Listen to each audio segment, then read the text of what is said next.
Hey, good morning everybody, it's Mike, and thanks for jumping on here with me this morning as we continue our conversation this week about the most valuable resource you and I have, right? It's our time. It's really the only thing we have to offer people. You. Other than that, you really don't have anything to offer people that's any different than any other agent in Atlanta, right? Just the time that you're willing to spend with people. And the primary way that we manage our time effectively is through a written weekly schedule.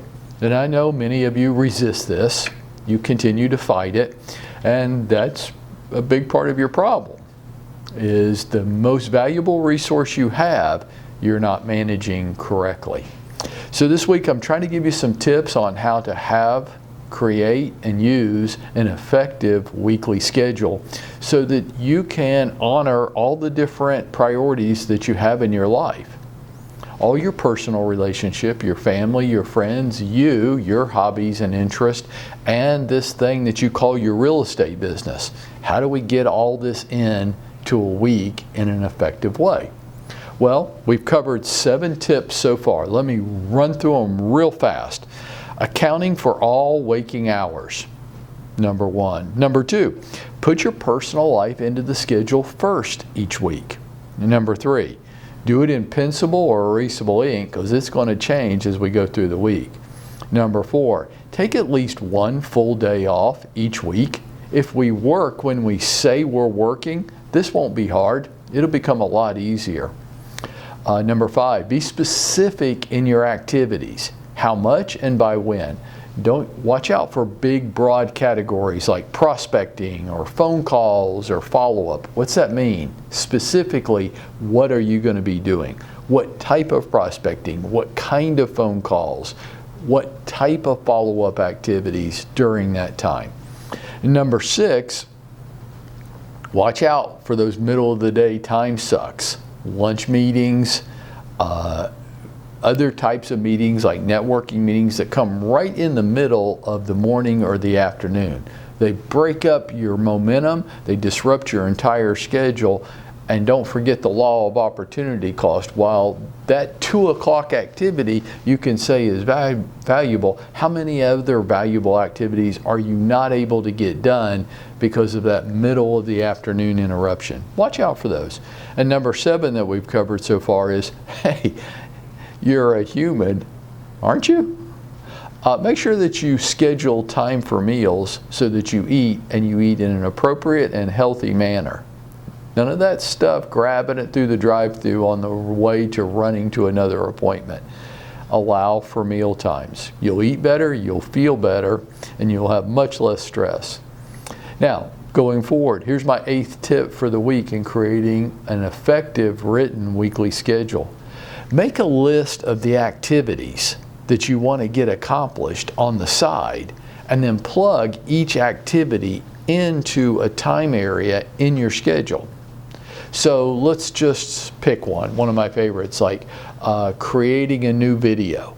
Okay, well, what type of video, right? First, be specific in what you want to create, and then what day and time are you going to do that? And plug that into that day and time.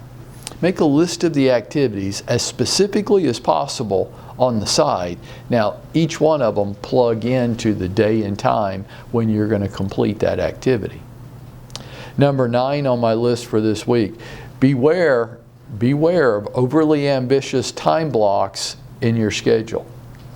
I see this all the time in virtually everybody's schedule. And I admire the ambition, I do, but when you put down, I'm just going to use an example here, 3 hours of outbound phone prospecting.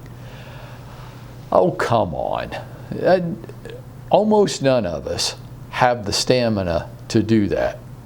You're not going to go into a room and block out 3 hours consecutively of one phone call after another. That is overly ambitious, and it's not likely to happen.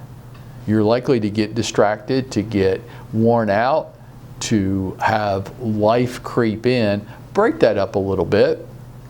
Do an hour. Take 15 minutes, check your emails, voice messages, text, that type of thing. Then go back to it for an hour. and then take another 15 to 20 minute break or diversion. And again, check in, do something different, and then go back to it. If you want to do 3 hours, I don't argue with that. I just think 3 hours consecutively without any interruptions is not likely to happen. And then what I see a lot of people do is when I don't honor the unrealistic expectation that I put on myself, then I start hating on myself and calling myself names because I didn't do what I said I was going to do, when that wasn't very realistic to begin with.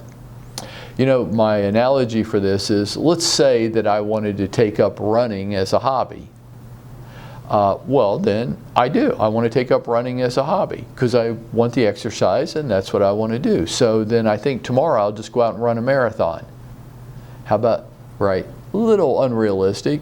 Admire the ambition. The application's a little unrealistic. Why don't you build up to that over a period of time, right? Or you might just injure yourself. My 10th tip for you, and my final one for this morning, is it's Atlanta, Georgia, right? I mean, traffic in this city isn't a news flash. To me, it's more interesting when there's not traffic, right? So these commute times that we all struggle with, I get it. I do get it. Why don't you make those commute times one of the greatest times of your day? There's so many different things to do. I used to have a very long commute, hours every day, and I miss it. I do miss it.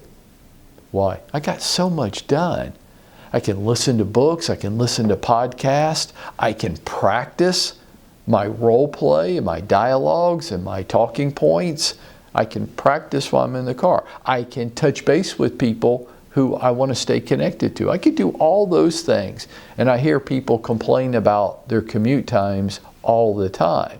And I think, wow, what a shame. I guess it's just a matter of how you look at it, huh? Because I kind of miss mine, all that stuff I got done during that time that was so effective, helped me so much, and you're complaining about it, I might want to swap with you.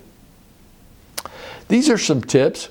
Tune in with me tomorrow. Call in. We're going to finish it up tomorrow for the week so that you have like 15 different effective time management tools, strategies at your disposal so that you can just go out there and make it happen for yourself today.